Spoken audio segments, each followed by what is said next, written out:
You were on Schwalbenalb? Yes, I was just for a couple of hours. I was driving for the conference on consciousness last year. But it's So, still, Jana, what can I do for you? yeah, we are kind of trying to make a research on enlightenment right now in our What? group. On Research? enlightenment. Research on enlightenment. I mean, is this academic, or is this Not esoteric? Or not fully. We are more spiritual group. let's see what. So you would like to speak to me about enlightenment? Yes. Okay. So you have questions for me? Yes, I have. Okay. So let's do it. I have an hour time, and then I have to Good. go. Good. Yeah. Are you from Ginsburg? Are you from Jewish roots? Yes, I'm Jewish. Okay, me too. I'm Jewish. Originally, I'm from St. Petersburg. I still live right now in Moscow, but we have a small community in between called Shiran. Okay. And I'm part of spiritual group who is kind of Gurdjieff style, but not only. So we're trying to integrate everything. Very good. So far, I'm very interested in your spiritual path. So I would be glad if you at first will tell me your story, like how did you get to spiritual path and how did you come to the point where are you right now? This is your first question? Yes, that's first. Do you have my spiritual path? I would say must have started many, many lives ago. Actually, we are all spiritual beings who just come down into a body here, because this world we live in here is only an exercise schoolhouse for the soul. We are not from here. We are not material. We are light beings coming from a spiritual world. But either we chose to come here to help, or we came here because we reduced our energy from the spiritual energy or the material energy. Because this is quite a low fallen planet here, a place where we are constantly in the temptation of believing in our bodies, to identify with emotion, mind, and body. And we are light, we are love, and we are pure consciousness. That is what we are. Okay. Nothing else. But tell me more about you, like as a person. So I was born into I would say, agnostic Jewish family after the Second World War. But when I always, as a child already, where have you been born? In Basel, Switzerland. In Basel. In Switzerland. And I loved religion in the school. I loved the Bible stories, and I liked to learn the Hebraic letters. I liked it, but I didn't know what was really up. But as a young man, huh? Can I ask you one more, just in a detail? Where is a Jewish family can be in Switzerland after the war? Are there Jews still? No, in Switzerland, the Jews were not persecuted. So Jews still were could survive through the war? Yeah. 20,000 we were. There's not so many Jews in Switzerland, but we survived in Switzerland. Yeah, we were not. I mean, Switzerland was not occupied by Germany. It was in the middle of all the German Empire. Switzerland was a free place and was not conquered. Nobody knows why.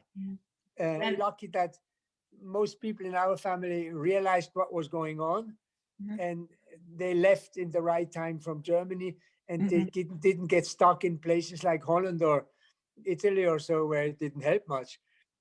They went either to United States or to Israel. But so I'm not in a very big trauma family. Okay, not so much trauma. And but I mean, this is religion, and this is all this about belonging to something and not belonging to other and fighting this and this is better. So actually, when I was a young man, I went to Israel for a year after finishing school to see if I wanted to live there, and I loved it very much. And I had a very lovely time learning Hebrew and studying there. When it was? 66, 67. Mm-hmm. Mm-hmm. So in 67, during the war, I was also there during the Six-Day Wars. Mm-hmm. And then after that, the other influence in my life was the hippies, was the 68 movement. Mm-hmm. And so actually I had to decide for myself, am I going to live as a Jew in Israel or in Switzerland? But I actually decided to become a human being, a global human being already then. Mm-hmm. And that even though I was identifying with my roots, I still said, no, I want to be in first place a human being and work for a global humanity. Mm-hmm. And this work for global humanity has been all my life. Mm-hmm. And so I started to study medicine, but at the same time I started to do yoga and to study different spiritual teachings of yoga. And also in that time we were experimenting very much with hallucinogenic substances, LSD. I was a close friend with Ram Dass and with Timothy Leary. Really? In where? In States Yeah, or in Switzerland? in Switzerland. Actually, Timothy Leary, he was imprisoned in America, if you remember, and then he fled to Algiers, and then he had to continue to flee, and he came to Switzerland, and he stayed. And I was actually the person who took care of him in Switzerland and helped him to find a place. And when he should leave Switzerland, we hid him in Switzerland in some houses, and until he made an agreement with the Americans, who then said, okay, if you're not going to speak anymore, you go only for 3 years and not for lifelong, and then you can be free. So all this was part of my journey. Mm-hmm. But I also realized in my relationship with Timothy Leary, which was a nice friendship, and we were often traveling in the LSD, traveling in the higher worlds together. But I realized after 2 years that he was kind of a dualist. He was always in, and I felt in myself non-dualist. Just, and this is something of the great things in life. Are we really in the oneness? Are you really, do we know we are divine and part of God? Or you think there's God and there's me, or there's this one and that? So this was an interesting chapter. And at the same time also Ram Dass, you know who Ram Dass was? I know, of course. Baba Ram. He also came to visit us when he came back from Nim Karoli Baba from India. So all these friendships started then. And but then after that, I finished my studies, and after that, I went to India to study Buddhist meditation with Goenkaji and that whole Vipassana school. But they weren't in India. He should be in Burma or somewhere. No, he was from Burma, He but was he was in India then. Yeah, he was in India.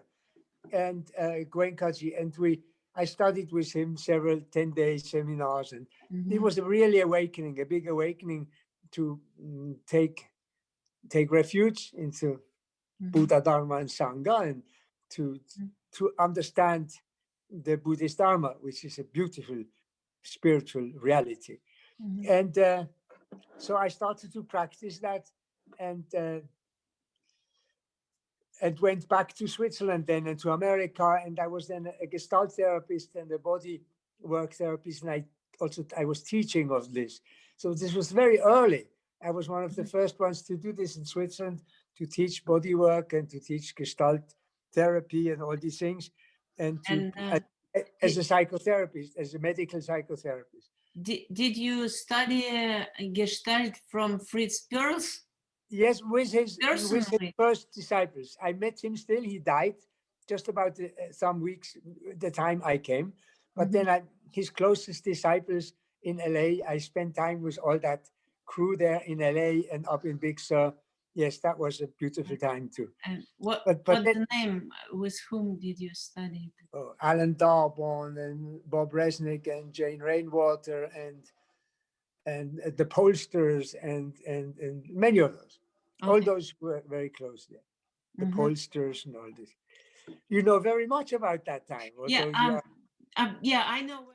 and actually, I was then yeah. I came into a big crisis. I was there for years working and that, but I came once more in a very deep crisis, like we call this the dark night of the soul. Yeah, I've heard it. And in that moment, I saw a picture of Babaji, Herakan Babaji, you know. Yeah, and when I saw this picture, I thought, oh, this is myself. But then I saw, no, this is my greater self. And I actually dreamt of him. And then my wife and I, we wrote him who could come and visit. And he said yes. And so in the spring of 79, we went to India again, but this time not on the Buddhist path, but to meet a spiritual guru, avatar.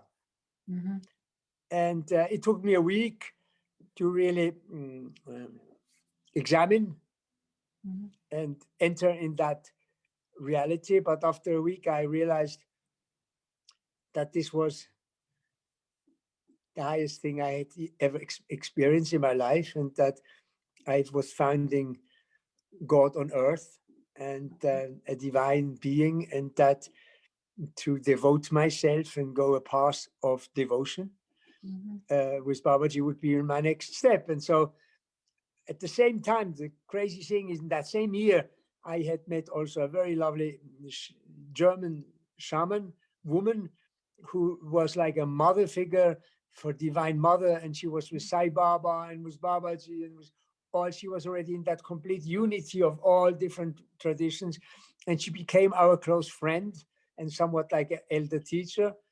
And at the same year, I also and I had met in America, like I had met two books, The Course in Miracles.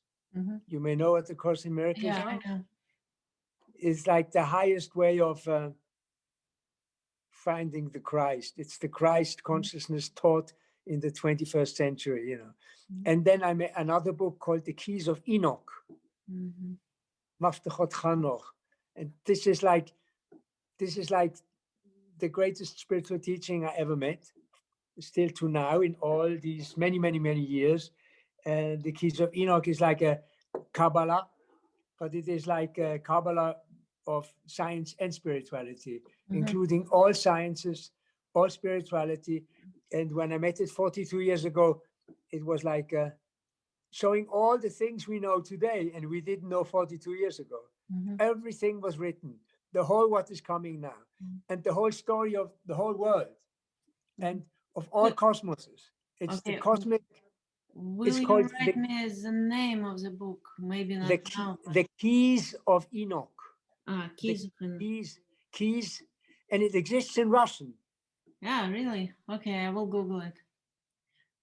And can I pinpoint a couple of more? It's taught in Russia. There's some the Academy for Future Science. Okay. And the Keys of Enoch, they exist, and in Russian, and we also have secondary books in Russian. I was in Russia twice or three times to teach. Really? And who invited you? Yeah, you know, at that time, it was a person who was from Melchizedek, from Melchizedek. Yeah, I know. From the Flower of Life. She is not alive anymore. Irina something, and then also others. I don't know if you know Andrei. You know Andrei, a Babaji devotee from Babaji. This whole group. There are different people invited me, and then I was also in. There's no other thing interesting than to really open our heart more and more to everything all the time, and to have heart, our love much more important than our mind, much more important, because God loves in there, lives in there. So anyway, I went to India and became the devotee of Babaji, And so, you know, after a long back and forth, he told me after a year and a half to create Schwalbenau. He told to you create a center and an ashram in Europe, which is big enough for body, mind, and soul, you know, and for healing and for consciousness and for development of mankind. So if you get a commission like that from such a high avataric being, like Babaji is, he's not the master. You know what avatar is? Yeah, I understand it. Yeah. So I mean, it's like it gives you a lot of energy. So I was able to find this place where in Schwalbenau, and we were able to create a foundation and to buy it. And this is now 38 years that I am doing this year. When he tell you to create the Schwalbenau? I think he told me in fall of 1980, and in spring of 82, we found Schwalbenau. And in spring of, and so that's it. Spring of 82. Then we found them. Since then, I'm here since July 82. And, you know, creating a temple and doing prayer and meditation and creating a field of energy, which attracts people who are like-minded people. So we are, so Schwalbenau is just one point in this big network worldwide, which also makes that you call me.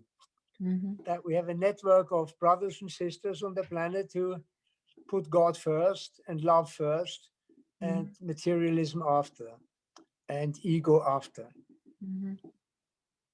And so the last 38 years have been quite a journey with ups and downs. And that's life.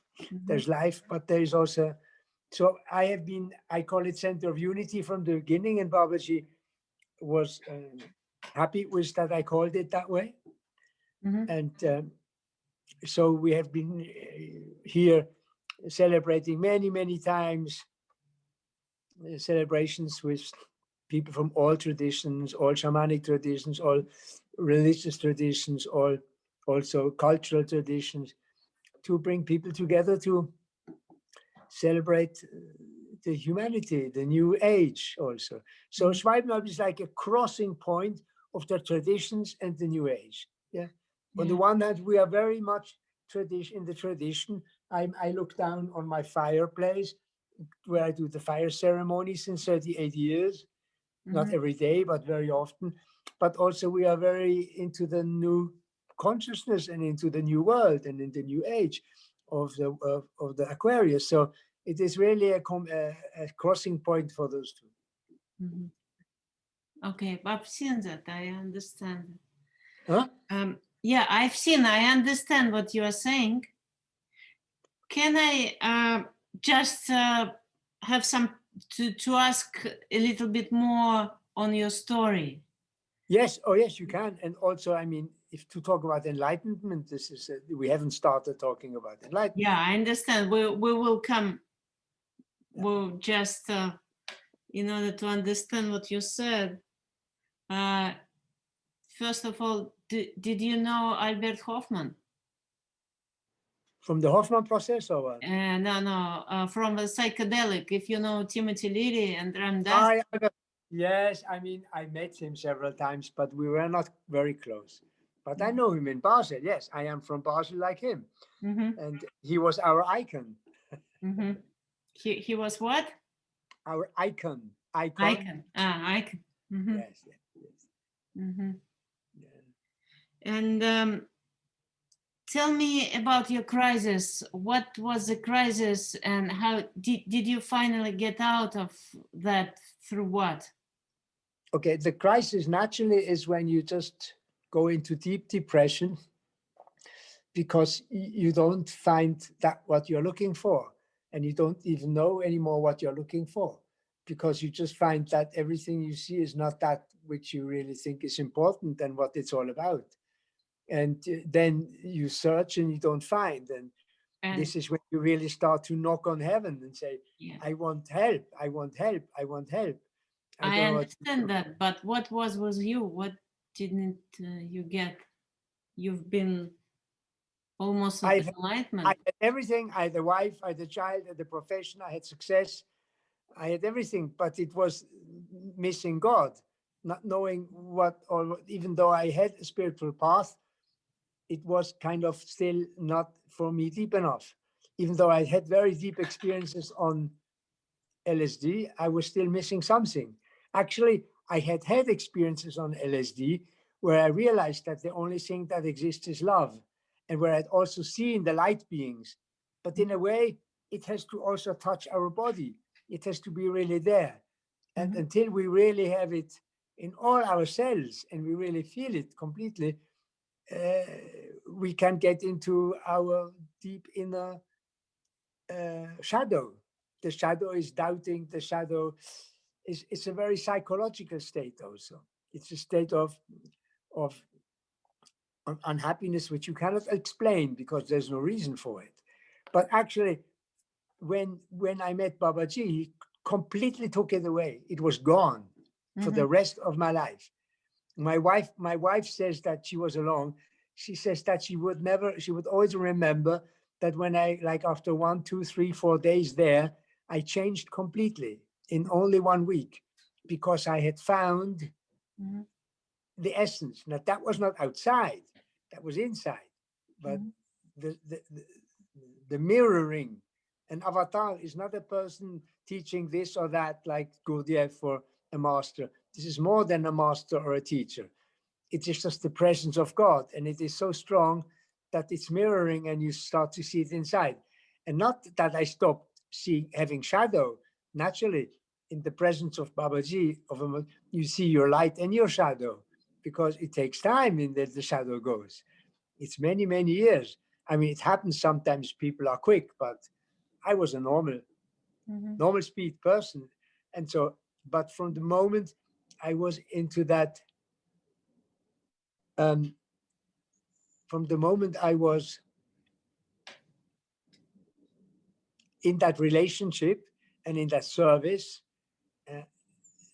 I was on my path. I was really on the path.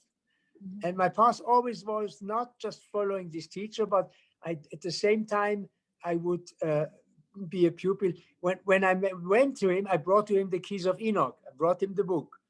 And he wrote into it, Om Namah Shivaya, his name, into the center of the book, into the core. And he said, yes, continue with this. This is very good. Every word is true. So all my life, I've been in unity. I've been also studying the whole. I've been studying Islamic Sufism. I've been studying Buddhism always again. I've been with the Christ. I wouldn't know where my life would be without the Christ. I mean, the Christ is the essence in our heart for every one of us. So it is like, it's a very rich journey, a very rich journey. And I wouldn't call that enlightenment. I would call that just somebody on the path, learning more and more and serving. Our teacher said the most important yoga is the yoga of serving, karma yoga, and the yoga of repeating a name of God or remembering that we are divine. So the constant remembering that we are divine beings and the constant service of God were the two yogas he said were for this time the best to do. And actually the way of devotion. As all the teachings of Shiva, or the teachings of Krishna say, the most directest way to the realization, to self-realization, which is the same word as enlightenment, is the way of devotion, of surrender, of devotion, of love to God and love to all beings. So this is the path I am on. And in my understanding, this is a path with no ending. So there are levels where someone from outside may say he is enlightened because we are maybe reaching a level of masterhood or of collectivity more, where we are radiating light and we're radiating love, and we have some intuitions which are stronger than the normal person has. But this is a level, and from that level you can go to the Christ consciousness level and to the Elohistic level. And actually, there's so many levels without end. Actually, there's not. Okay, well, let's move to enlightenment. Good. Do you use this word? Do you understand something special on that? I was astonished that you are asking me for that, because I don't consider myself enlightened. It is not something I would say about myself. And most beings who are enlightened, as I said, I believe there are persons who have reached a certain level of consciousness, of love, and of light. And if they use it for the good of mankind, people can use them as a resource, as a mirror, as a resource, and to grow. But for me, it's like not. I mean, in the Indian tradition, they speak about different enlightenment levels, and the highest nirvikalpa samadhi. It means when you completely become one with the universe. But this is one of the Indian paths. It's not the only path. So the path to to reunite with the source and stop being is something which you can do in a small way already much earlier, because you told me that there is a special levels of consciousness or love. So where is enlightenment on this scale? Enlightenment is that this is arbitrary. Some people would call it this or other that. There is no degree like you get a master or a bachelor or a PhD. Some people, it is just when a certain amount of light and of intuitive power is around, people are called enlightened. When people feel that they are not returning to their normal state of consciousness all the time anymore, but their home has become the other side from which they radiate. But we know that many enlightened masters in their private life, they are like human beings. They can even do stupid things and do mistakes. So it's not something so clearly Defined? Drawn a line for enlightenment. And I think that's an illusion for many people who are looking for that they think that if I am enlightened, then, whatever. But no, as long as people are in a physical body, they can also, again, lose their enlightenment. They can fall again. It is because life is a constant temptation. And it is not easy for enlightened beings not to use their power wrongly. This is happening so often, and so many things. So it is not so. But I mean, what really the enlightenment process has to do with experiences you have in meditation and you have in life, which have to do with being one with pure consciousness, which have to do with being, you can say easily, not being anymore the story on the screen, but being the screen. It has to do with not identifying anymore with your physical and emotional and mental personality, but really being identified with the greater whole, or just with the background. And how about you? With what did you identify? Well, I'm working on that, but I'm working on that not because I want to be enlightened, but because this is part of my path and my service. So I never think of enlightenment. This is not even the theme I have. This is nothing I think about. Never. I never use the word even, but I do every day hours, quite some hours of spiritual practice. I believe that's the most important thing to do, to practice every day, every morning, and if possible, every evening, to practice spiritual practice. whatever it is. If you're on the Gurdjieff path, it's this path. It always has to do with control of yourself, with looking at your life, with being honest, with the issues in life, like the Buddha says, or like Patanjali says, like they all say, to think right and talk right and speak right and do right, and then to be and then to practice to be really in the love and in the consciousness and in the light. So this is and you know, you can do with ritual, with mantra, you can do with service. There's so many ways, so many schools. There are some don't reach to enlightenment, like the school I am told about, the Academy for Future Science. These Kabbalists, they don't think of enlightenment. They don't, because they don't think of you uniting with the source and dissolving. The teleology of Kabbalah is rather to continue life in other worlds forever, and that we are part of the endless creation and not of a emptiness. Because emptiness is not talking about that there is nothing. Emptiness talks about that there is no ego and no illusion, and that we don't identify with all this.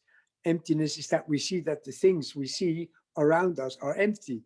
They are not themselves anything, and that the essence is behind it.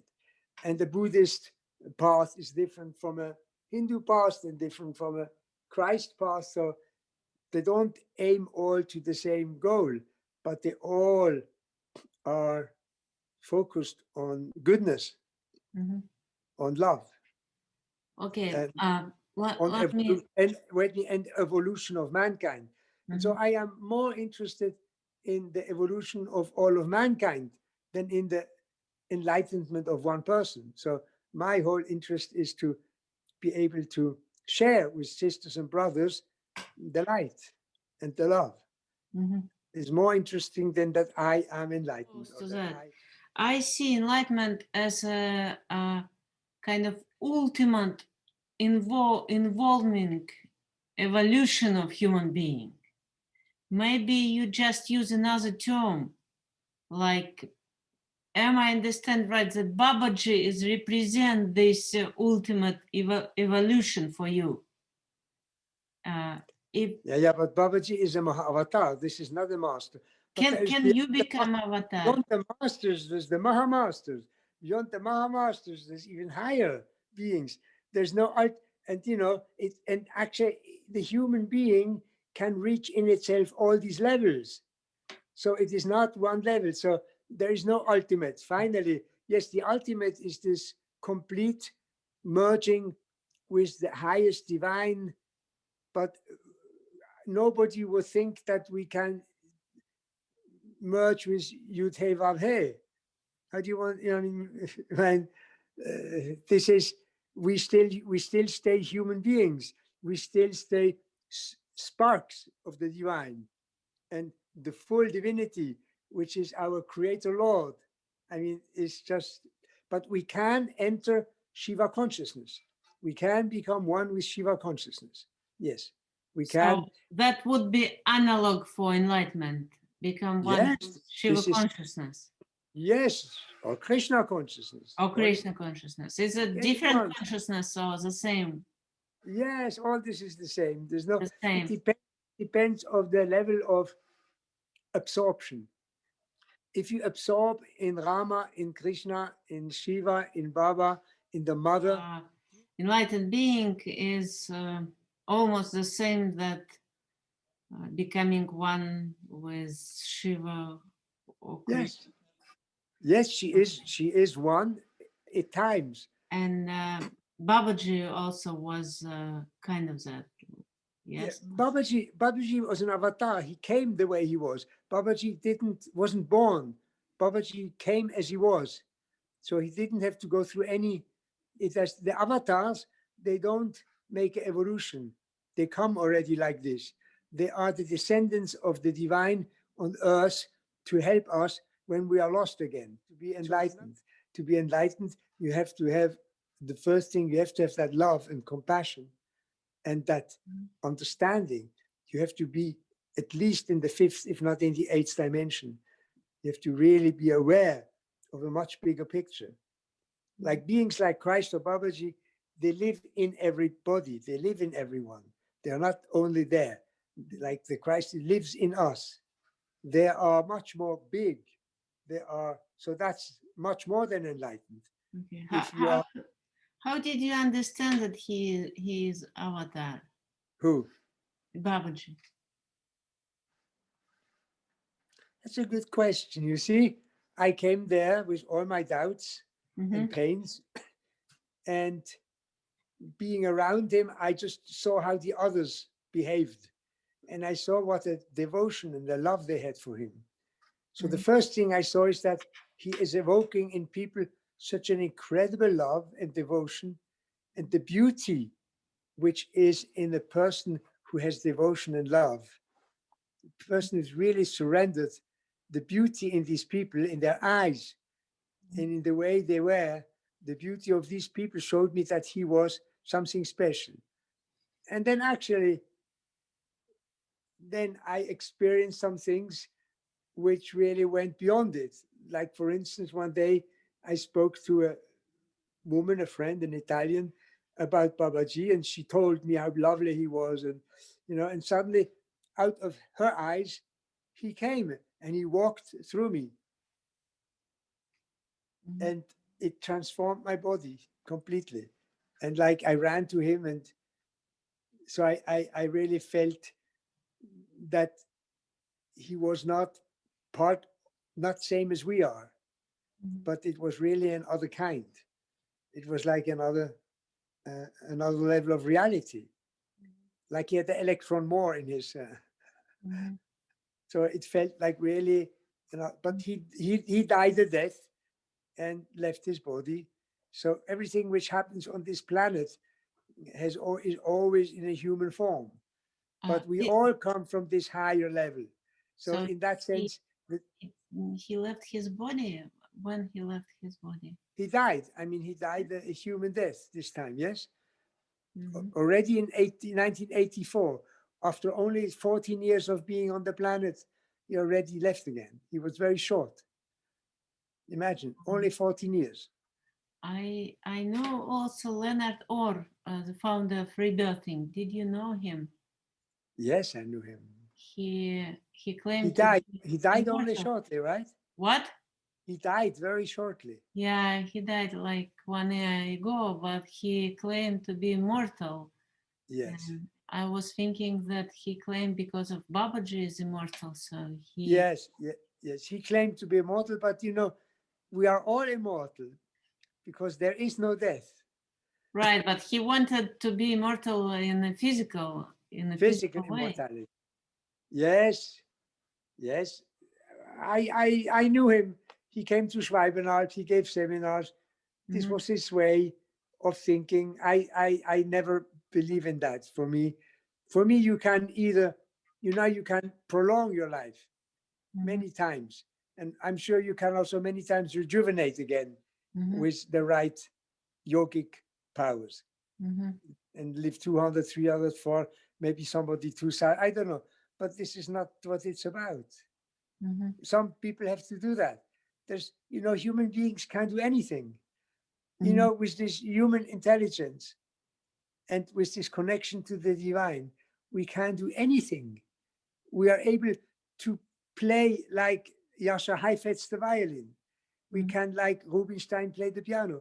We can, like the greatest surgeons, you know, we can paint the most beautiful pictures, and we can like make golden things, you know.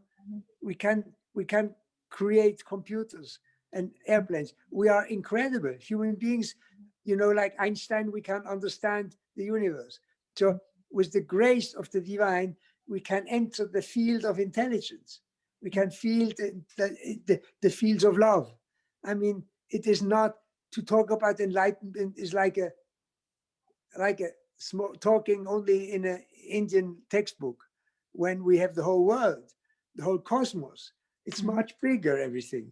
So We have to really open up with all the respect to all the Chinese and Indian and Maya and Hebraic and Christ and all this.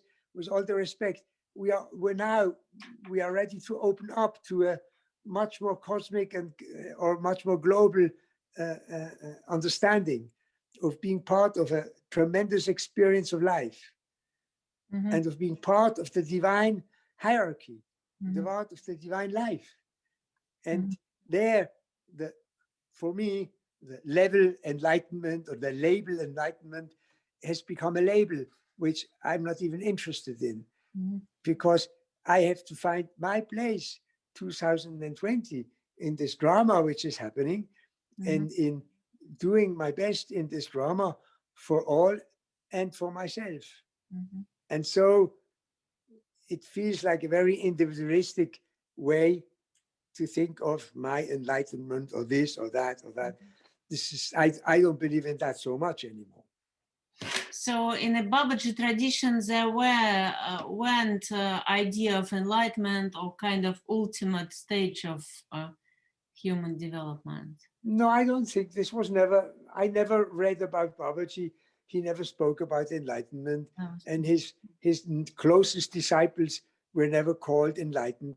He never even gave people certain levels, like in the Buddha, where we had the 4 steps, yes, and at the end there were the Arahat, yes, Sotapanna, and then the next, and then these things in Babaji's movement. He spoke about humanity and the necessity to serve and to know ourselves. He was not into, because, it's like in the Buddhist past, the Dzogchen, some people get enlightened in a moment and there you are, and others not. I don't see it as the ultimate, you see. But I mean, I see it as a sign. Enlightening is that light is there, light and understanding, light and understanding. That light is consciousness. So it's consciousness. It's consciousness of the universe, consciousness of the unity of everything, the oneness, consciousness of that everything is empty and still it is there, consciousness of the nature of love in every spark of everything. So these are things I experience all the time. This is where I spend my day with, but I would never call myself because of that enlightened or anything. I don't know, what it would mean, because my only aim is to naturally to more and more subtle and more serving everybody in possibility. Yeah. When you told me about Timothy Leary, you said that he was like kind of dual. What did you mean by that? And it also means that you have the idea of non-duality. So maybe this would be enlightenment. This is a very interesting thing, because it was like after knowing him for about a year and a half, I think so. Yeah. And I remember myself sitting with him in the sun. I know exactly where. And we were both high on acid. And he was listening to the birds. We were listening to the birds. And at a certain point, I looked in his eyes. And he looked in my eyes. It was a very beautiful moment. But then I saw in his head, it went like cop, robber. I saw like object, subject, object, subject. In his eyes?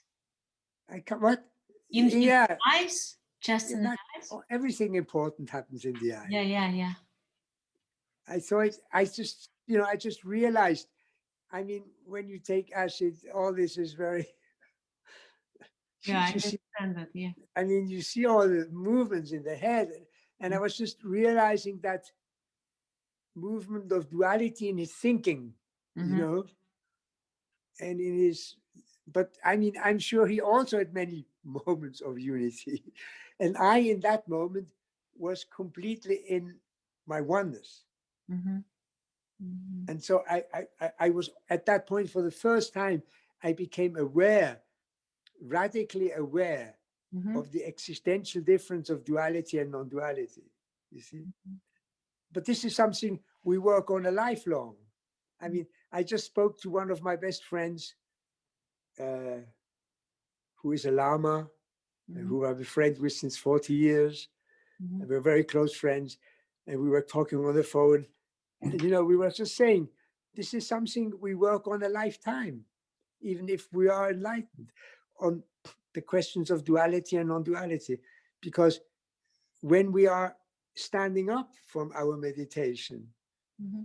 and we make a glass of water, or we we we hurt our foot somewhere, or we are hungry, what is then? Are we then dual or non-dual? I mean, what is happening in our mind? So it's like, it is so much learning to really be in this unity all the time, or more and more.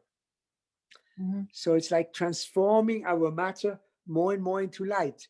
And then you can say, oh, maybe only Christ who transformed in the light, and Elijah who tried in the light, and John who went into the light. And we say from in India, the 5 Pandavas, they didn't die, they went into the light. So these are the true enlightened ones. There were those who transformed their body into light and went with God. Want to understand more this your idea of dual, non-dual, dual thing, and did you talk with Timothy after that? Yes, sure. Yeah. So what was his response? I don't remember exactly. Yeah. I must say I don't remember. That's a very good question. I would have to go now into deep meditation for some hours Okay. and open to remember that moment in life, because I don't have it. I don't have it there. Okay. That it's very difficult. I mean, you can, but I feel very blessed and very privileged to be alive in this time. I feel very blessed and privileged to be able to speak to a younger sister like you, and see how your eyes, how you enjoy it, I hope I inspire you more than anything. My only goal is to inspire you, okay? Yes. To touch your heart and inspire your spirit, okay? If I did this in this hour, I am satisfied. Then I used my energy well. Okay, you did. Thank you very much. You feel inspired? Yes, I felt. Good. I What is the might. time? What is the time now? What is the time? Yes, it's 1 hour, just 1 hour left. So if you, it's 5:30 in Russian. I am very tired at the moment. I've been working too much here in the dualist system, and the dual is tiring me. When you are where I am now, work in the dual can be very tiring in structures and in organization. And I would love others would do that. But I went back into structure because I didn't like the way they did it. So I had to go and do it. And so I'm quite tired at the moment. But you know, like everyone, this is life, and life is for everyone life. As long as you are on the planet, if you are Moshe Rabbeinu, or if you are Timothy Leary, or if you are Babaji, you're in a life. And this life, you pay a price for this body. Even the avatars, the enlightened ones, or like the Karmapa or Babaji, they died of so many illnesses. They gave their life in compassion. Others became old because the divine wants you to serve a long time. You never know. But it doesn't matter, because the only thing which matters is to create more love in your heart, because this is what you can take along. This is what you take in your treasury. This is what you take into the other world. This is what you give and take at the same time, to be more and more Christ-like, to be one with the Christ, to be one with the Divine Mother. Yes. And Now I see you are more open in your eyes now than an hour ago. This is lovely. Yeah. So you are right now. You are in Schweinab. Schwalbenalb, yes. Schwalbenalb. Uh-huh. Yeah.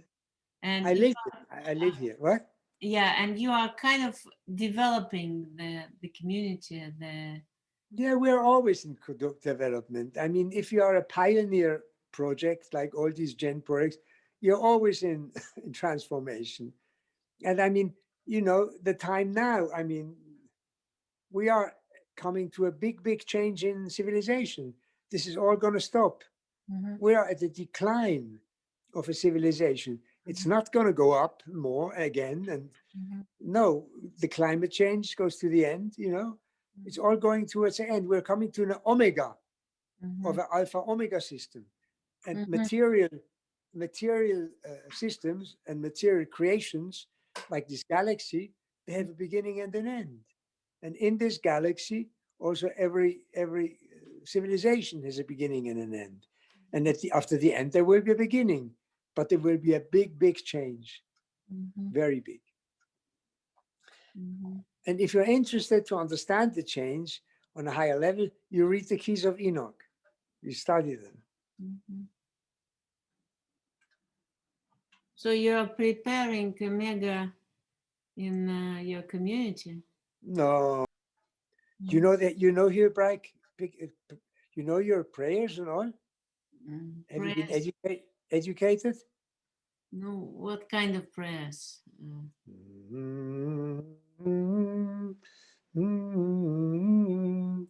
The Shema Israel, you know the Shema Israel? Huh? Maybe. No, so sing me. Shema Israel, Adonai Eloheinu, Adonai Echad, Baruch Shem Kavod Malkuto Le'alam Va'ed.